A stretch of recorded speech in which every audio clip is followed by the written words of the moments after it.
এটা কি হলো? তখন থেকে মশাটা রক্ত খাচ্ছে, তুমি কি কিছু বোঝো না?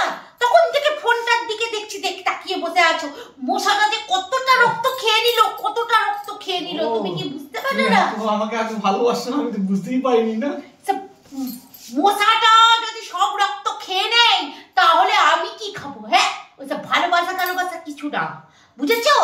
মশাই রক্ত খাওয়া শুধু একমাত্র অধিকার আমার আছে। আমি শুধু তোমার রক্ত খাবো, কোনো মশা যেন আর তোমার রক্ত না খায় বলে দিলাম।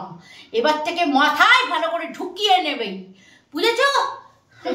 মশাকে রক্ত খাওয়াচ্ছে, তাহলে আমি কি খাবো? আমার রক্ত, তোমার রক্ত স্বাদ আমি অন্য কাউকে এই স্বাদের ভাগ হতে দেব না।